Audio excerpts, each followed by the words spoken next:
Bonjour à tous les amis, bienvenue sur Astro pour Soi, une chaîne d'astrologie qui parle d'astro pour vous. Alors aujourd'hui, comme promis, on va analyser le thème d'un abonné, ou plutôt je devrais dire dans ce cas-ci d'une abonnée. Ensemble, c'est parti.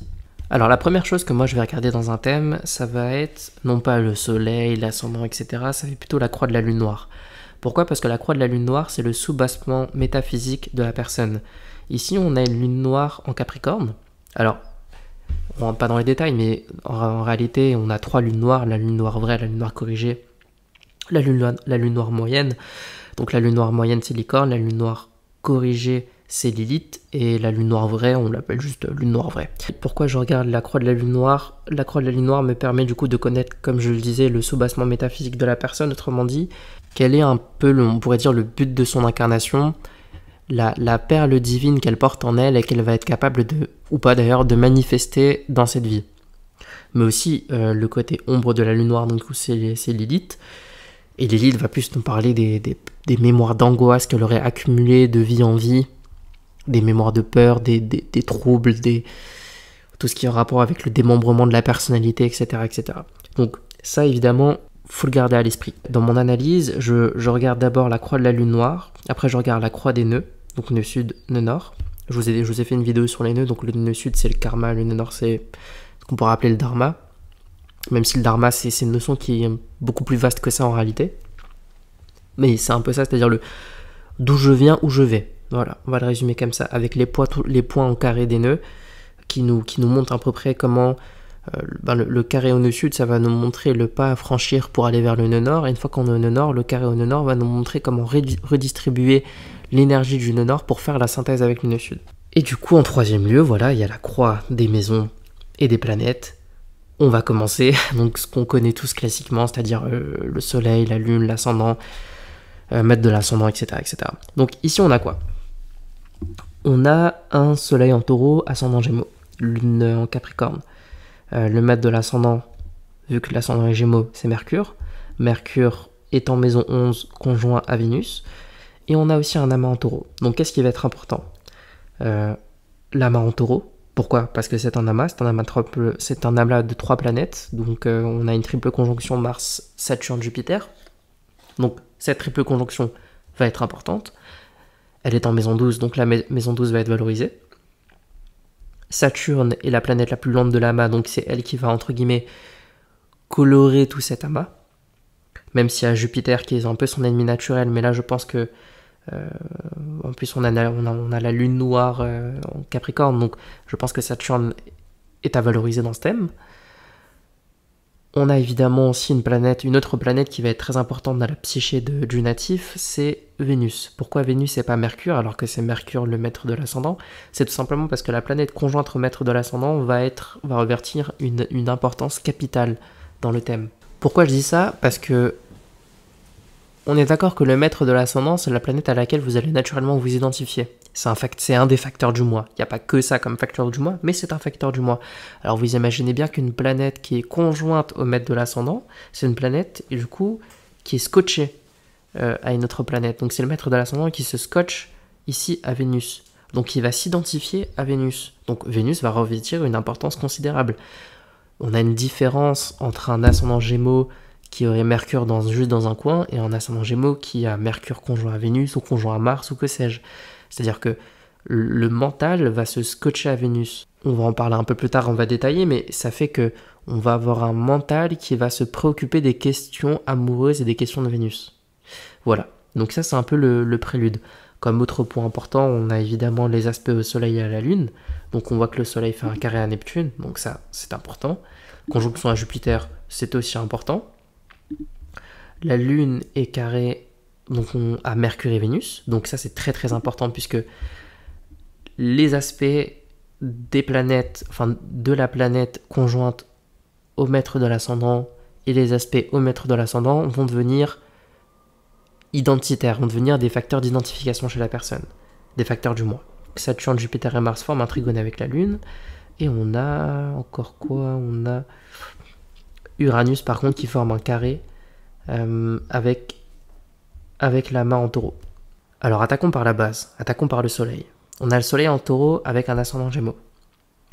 Donc c'est toujours particulier d'avoir un ascendant qui est dans le signe suivant de son signe solaire, parce que là où le signe solaire, évidemment, va représenter un peu notre comportement spontané et naturel, notre manière d'être charismatique, l'aura qu'on dégage assez naturellement. L'ascendant, ça va être une qualité d'énergie qu'on va devoir explorer pour aller au bout de sa liberté individuelle. Qu'est-ce qu'on peut dire tout simplement déjà d'un soleil en taureau? Et qu'on peut dire des trucs très basiques.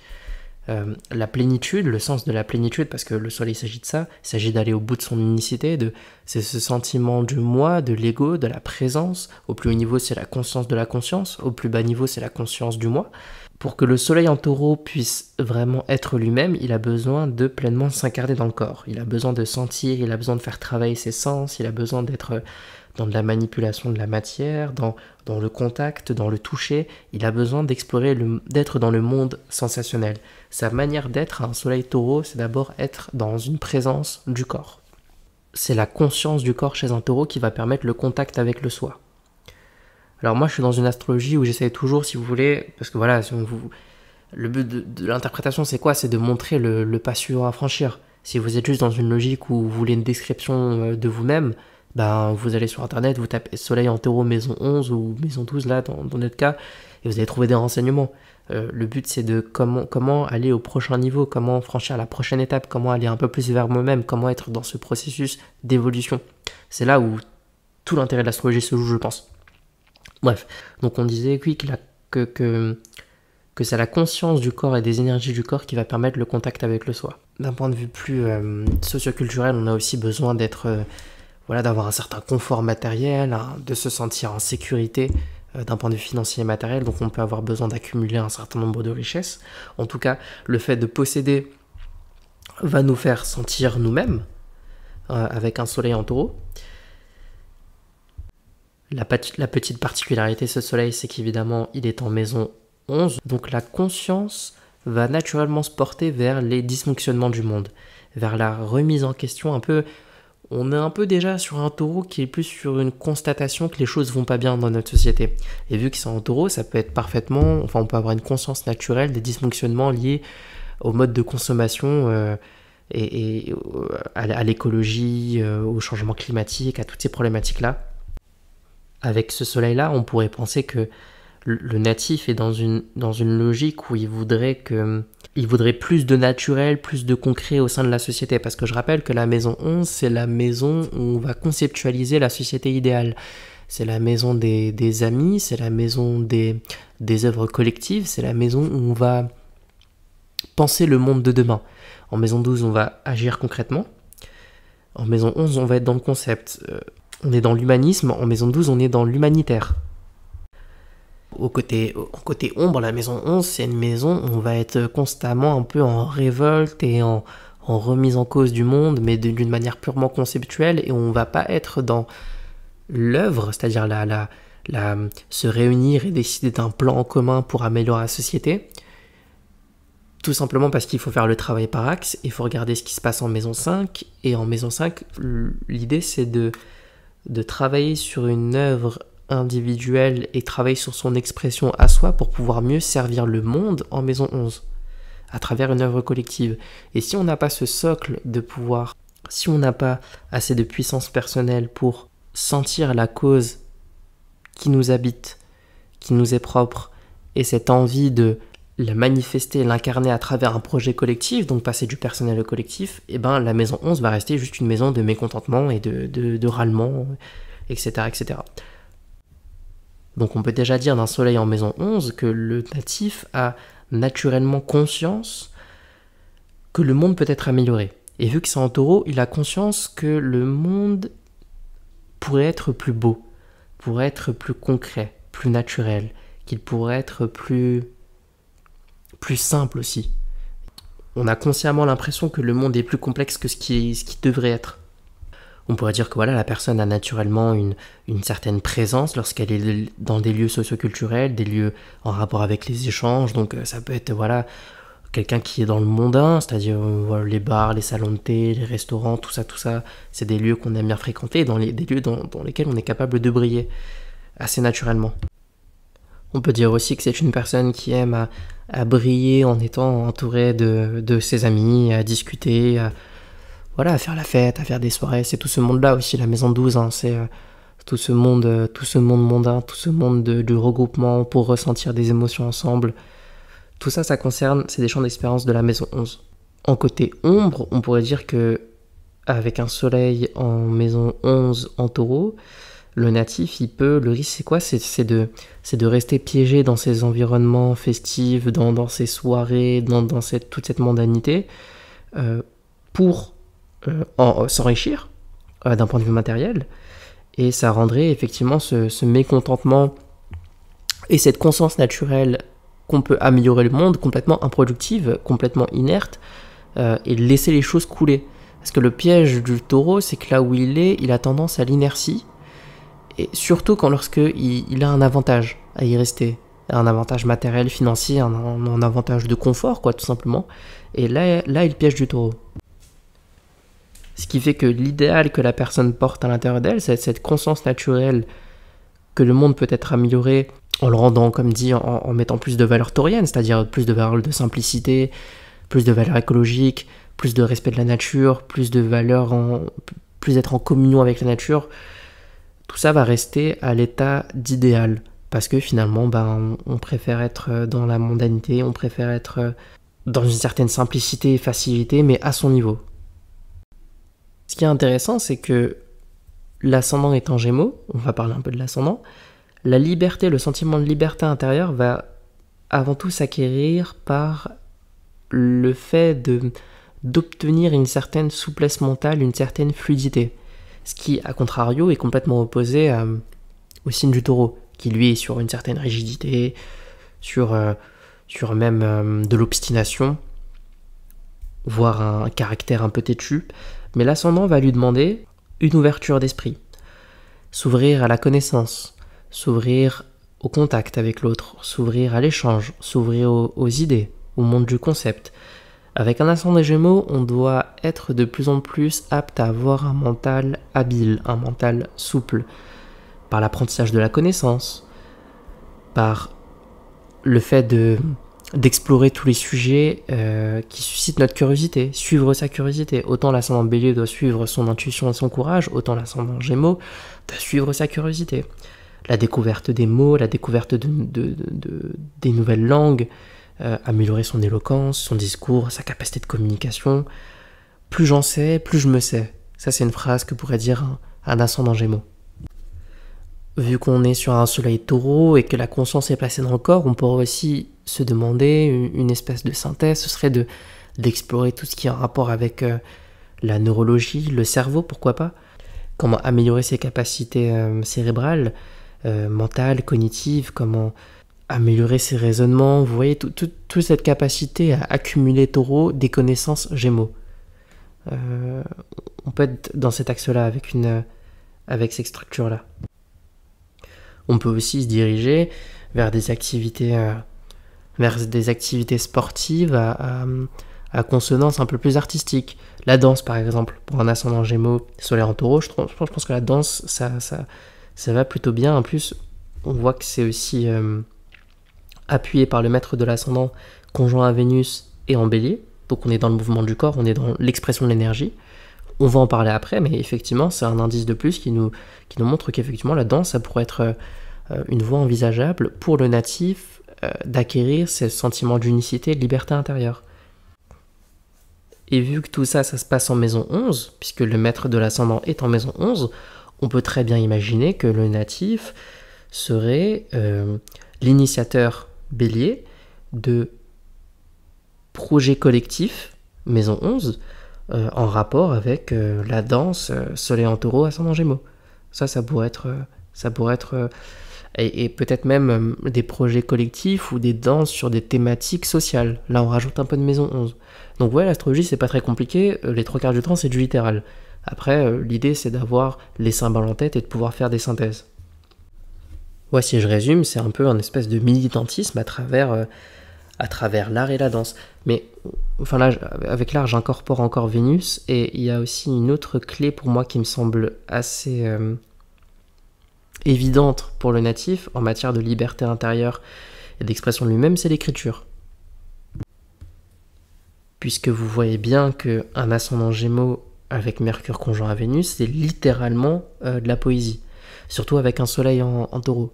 Donc une conscience naturelle de ce qui est beau, parce que le taureau est maîtrisé par Vénus, donc une conscience naturelle de l'art, de la beauté. Et vu qu'on est sur un ascendant Gémeaux, ça peut très bien être la beauté des mots.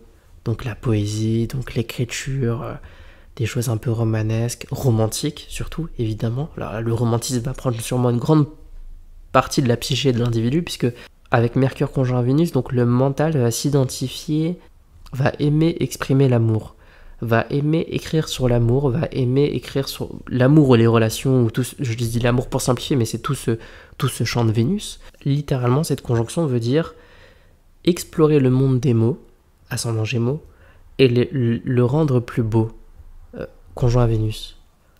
Pourquoi pas participer à un groupe de poésie, ou devenir leader d'une communauté artistique. Là, j'inclus le fait que ces deux planètes sont en Bélier, donc on est toujours sur des énergies d'initiation, sur des énergies de leadership, d'expression de sa personne à travers un élan, à travers le fait d'être pionnier dans ce domaine.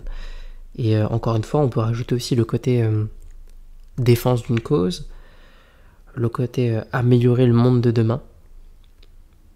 Donc pourquoi pas avoir une écriture poétique sur des thématiques sociales. Vu que c'est en Bélier, on pourrait dire que le natif a naturellement aussi un talent pour la joute verbale, et aussi pour tout ce qui va être, ça c'est une thématique qu'on oublie parfois du Bélier, c'est le fait de rendre justice. Je rappelle que les deux signes de la justice sont la Balance et le Bélier. C'est très important pour une personne d'explorer l'énergie de son ascendant. Vous ne pouvez pas passer à côté de votre ascendant si vous voulez en tout cas une vie pleine et complète. Du point de vue de vous-même, vous ne pouvez pas passer à côté de votre ascendant. Mercure Bélier, carré à Lune Capricorne, on a un conflit entre la sensibilité et le mental. Donc on va avoir une parole Bélier extrêmement rapide, parfois même conflictuelle, qui va heurter, qui ne va pas hésiter à dire les choses. Et on va se lancer comme ça dans des conflits que finalement on regrette, qu'on ne voudrait pas parce qu'il y a le carré à la Lune. On va être enclin à se créer des scénarios, donc ça va être tout un engrenage, parce qu'encore une fois, la capacité d'imagination va en quelque sorte devenir un handicap pour le mental. On va confondre la réalité avec la certitude de penser. C'est-à-dire que ce que l'on pense, on va croire que ce que l'on pense est une réalité objective, alors qu'en réalité c'est simplement un scénario qu'on s'est créé dans sa tête et l'engrenage n'arrive pas à s'arrêter et que le petit hamster il continue à tourner et ça crée des situations et des nœuds complexes. Une autre manière aussi de le lire, c'est de dire que on ne peut réellement apprendre que lorsque l'on se sent d'abord sécurisé d'un point de vue affectif et émotionnel.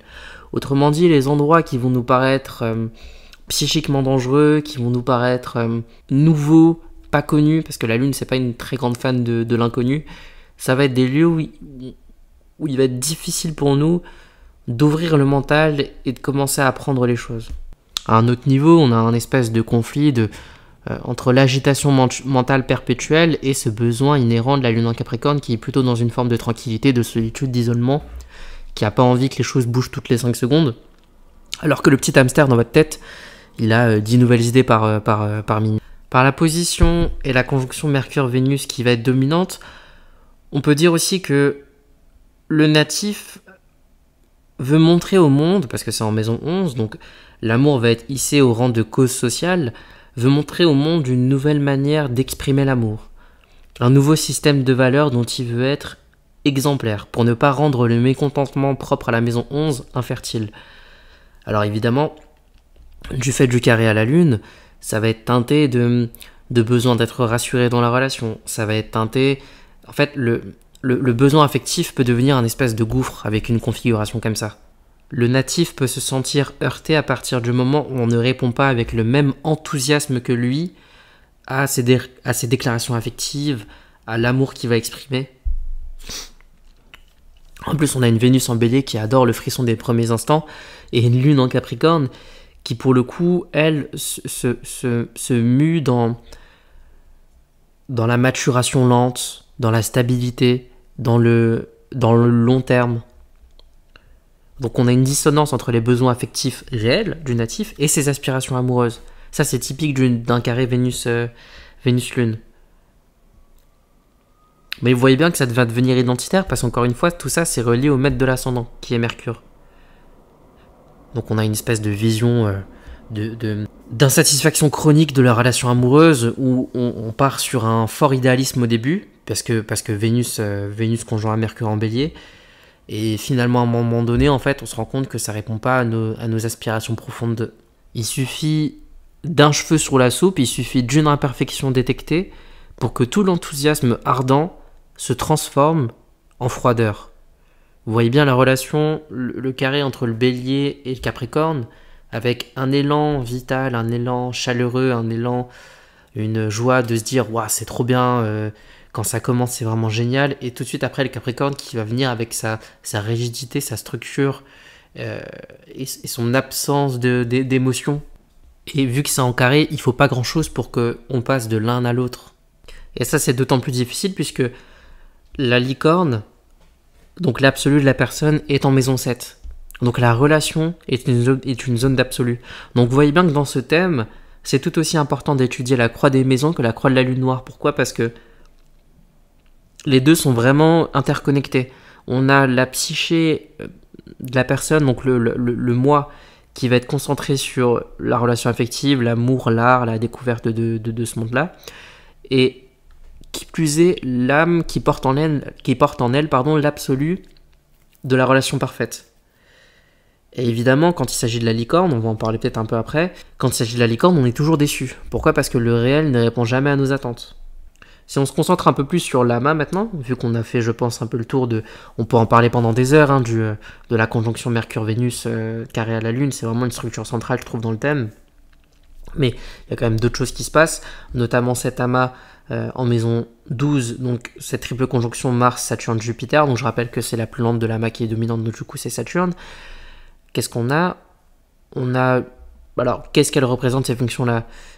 Jupiter, c'est la fonction d'expansion. Mars, c'est la prise d'action. Et Saturne, c'est le sens de la responsabilité. Donc, quand c'est en maison 12, forcément, ça touche un peu à l'inaccessible. Donc, dans un premier temps, on n'a pas accès consciemment à ces fonctions-là. On se sent piégé par l'état du monde. C'est comme si l'état du monde nous poussait à l'inaction, à la non-prise de responsabilité socio-culturelle et nous empêchait d'atteindre notre richesse socio-culturelle, mondaine, extérieure. Ce qui est en maison 12, dans un premier temps, c'est inaccessible et c'est vécu comme des lieux où on subit le karma du monde.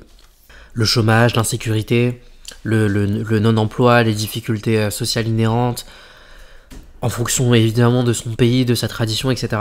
Donc là, avec cette triple conjonction, on a l'impression de subir la violence, l'autorité, les abus de richesse du monde, de la société. On les identifie clairement. On a un peu... c'est encore plus problématique pour ce type de profil, puisqu'on a vu que le maître de l'ascendant et la planète dominante du thème qui est Vénus est en maison 11. Donc on a à la fois ce côté mécontentement et on a la certitude que le monde peut être amélioré, mais en plus on subit sa violence, on subit ses abus, on subit son autorité. Vous voyez bien la dialectique de la maison 11 à la maison 12. Où c'est vraiment des maisons qui sont portées sur « Ok, le monde est comme ça, maintenant comment on fait pour l'améliorer ?» La clé pour révéler cette triple conjonction, et la clé de toute planète en maison 11, c'est l'instinct de transcendance. C'est-à-dire que le natif doit comprendre qu'à l'intérieur de lui, il porte un sens de la responsabilité, une puissance d'action, une bonté qui en quelque sorte doit passer à un autre niveau.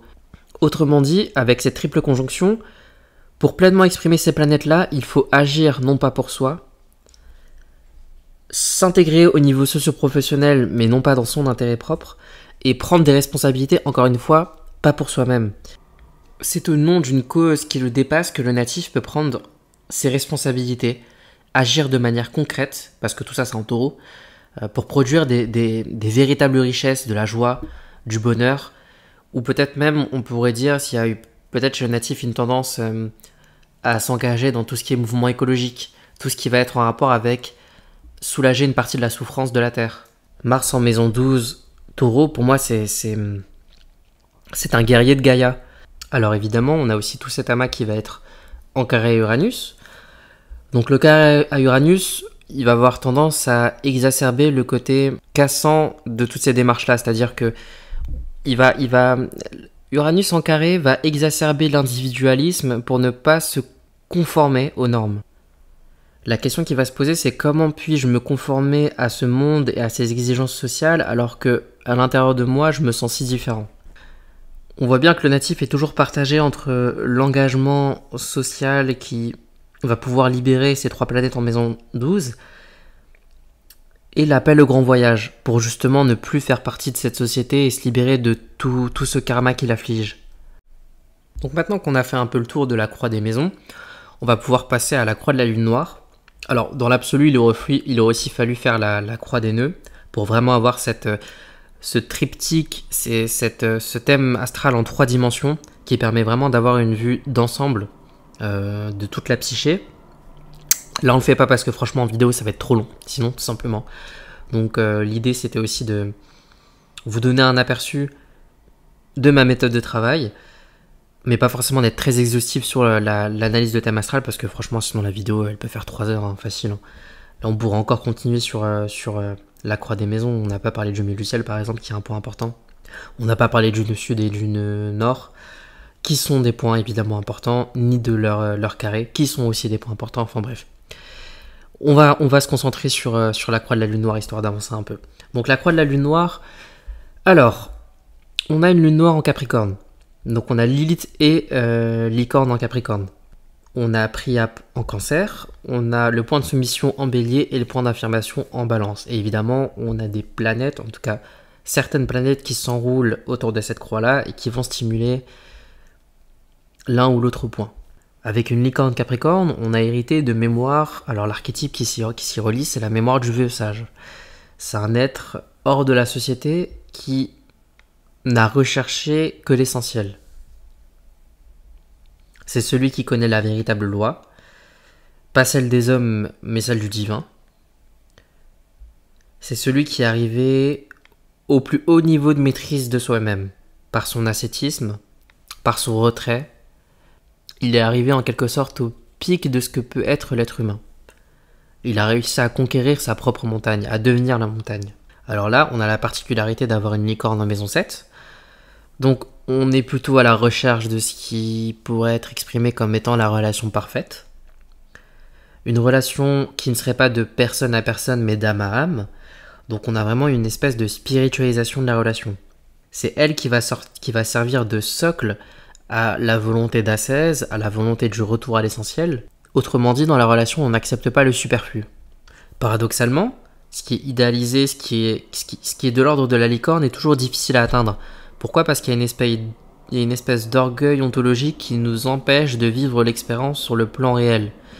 Il va être difficile pour l'individu qui porte en lui cette vision de la relation parfaite de s'engager et de se satisfaire de la relation amoureuse. Car il va la juger à l'aune de son propre idéal. Vu que c'est en Capricorne, on pourrait dire que la relation parfaite, c'est une relation qui va être basée sur le sens du devoir, sur le sens des responsabilités. Et c'est ça qui va lui permettre au natif d'atteindre le pic de lui-même, tant au niveau de sa sagesse que de son accomplissement personnel. Ce qui est intéressant aussi, vu que c'est en Capricorne, c'est que l'image père est à la fois idéalisée, puisqu'on a licorne en Capricorne, mais aussi déchue, inatteignable, parce qu'on a Lilith en Capricorne. Donc, ça va entraîner des peurs et des angoisses au niveau existentiel en matière de prise de responsabilité. Tout ce qui va être lié à l'administratif va nous angoisser. Tout ce qui va être de l'ordre des structures rigides, fermées, autoritaires. Le maître de l'élite est en maison 12, donc c'est bien les conditions du monde qui vont angoisser le natif. Il va avoir cette particularité que lorsqu'un événement se produit à l'autre bout du monde, ça va lui déclencher des angoisses qui seraient plutôt naturelles si l'événement s'était produit en bas de chez lui. On n'arrive plus à faire la distinction entre l'événement mondial devient personnel. On intériorise toutes les problématiques rencontrées dans le monde. Donc les guerres, les conflits, les injustices, les immoralités commises. Une Lilith en maison 8, ça peut occasionner aussi des peurs de tout ce qui est de l'ordre de la manipulation. L'engagement dans la relation, c'est-à-dire passer de la maison 7 à la maison 8, va révéler des angoisses, de perte, de solitude, avec toujours cet état de question qui va tirailler le natif, c'est-à-dire il va se demander si au final il serait pas mieux tout seul, dans la solitude, sur sa montagne. Alors évidemment, pour fuir ces mémoires lilithiennes, Le natif se construit sur Priap en Cancer. Priap en Cancer, ça nous donne une personne qui va mettre un point d'honneur à paraître comme quelqu'un de chaleureux, de sensible, d'humain, voire même de bienveillant. On va être reconnu pour ses qualités protectrices envers son entourage, envers son cercle proche. On mettra de l'engagement, de l'énergie à combler les besoins de ses amis, de sa famille. L'idée, c'est de fuir cette intransigeance qui était la sienne. Alors, vu que c'est en maison 2, on va pas hésiter à engager ses moyens financiers, à engager ses dons, ses capacités, et tout ce dont on a à disposition pour pouvoir gâter ses êtres chers. Et par cette action-là, le natif, il va se libérer de ses mémoires d'austérité, de ses mémoires d'avarice. Ce qui est intéressant aussi, c'est qu'on remarque que la lune est conjointe à Lilith et à Licorne. Devenir mère, c'est refaire face à nouveau à ces exigences intérieures, à cette rigidité sclérosante qui nous a coûté cher dans nos précédentes vies. Le point de soumission est en bélier, donc ça va être vécu comme une espèce d'obligation à bouleverser la routine, les habitudes, les traditions. On a une volonté de fuir toute forme de fixation et de cristallisation. Et vu que c'est conjoint à Vénus, on se sent obligé d'aller au devant du besoin de l'autre dans la relation amoureuse pour se sentir aimé. Vous voyez bien qu'avec une structure comme ça, avec un thème comme ça, le natif, son premier instinct, ça va être de s'isoler et de vouloir se barrer du monde. Pourquoi ? Parce qu'il a cette lune noire et cette Lilith en Capricorne. Donc ces mémoires d'isolation, ces mémoires de retrait qui lui ont permis d'arriver au plus haut niveau de soi-même, mais qui ont été aussi la responsable de sa chute dans une précédente vie. On a ce nœud sud Capricorne, nœud nord Cancer, donc nœud sud Capricorne qui va le pousser aussi à la solitude. Et on a tout cet amas en maison 12 qui nous dit que on est en quelque sorte inadapté au monde, ou en tout cas qu'on subit les conditions de son époque. Sauf que le thème nous dit aussi courage parce que tu portes en toi une capacité d'exprimer la beauté à travers le mot, à travers la poésie, à travers l'art, donc avec cet ascendant Gémeaux cet ascendant Gémeaux avec Mercure conjoint à Vénus. On a ce nœud nord en Cancer qui nous dit incarne-toi, trouve ta maison, accepte ta sensibilité et crée ton foyer. Donc passe du père isolé à la mère accueillante. Nœud sud Capricorne, nœud nord Cancer. On a aussi ce milieu du ciel en Verseau dont on n'a pas tellement parlé avec conjoint Uranus qui nous dit porte haut et fort ta différence, mais à l'intérieur de toi, n'oublie pas que tu portes les germes du nouveau monde et que là où tu penses subir le monde, en réalité, tu es son futur et tu es son avenir parce qu'il y a cet amas en maison 12. Donc par sa personne, on devient exemplaire. Donc les clés et les grandes directions de ce thème, c'est travailler l'art, revenir à la famille, aux racines, et expérimenter la véritable relation essentielle. Si vous avez suivi, là j'ai parlé du coup du maître de l'ascendant, du nœud nord en Cancer, et de Licorne Lilith en Capricorne. Donc voilà. Donc voilà les amis, on va s'arrêter ici pour cette analyse de thème. Comme dit, le but c'était pas forcément d'être exhaustive et de tout analyser parce que sinon ça aurait pris, la vidéo aurait été beaucoup trop longue. N'hésitez pas à lâcher un pouce bleu ou un commentaire comme d'habitude, j'y répondrai avec plaisir. Et s'il y en a qui sont intéressés par une interprétation de thème, vous pouvez me contacter directement par adresse mail. L'adresse mail se trouve en description en dessous de la vidéo. On se retrouve bientôt pour une prochaine vidéo. Au revoir.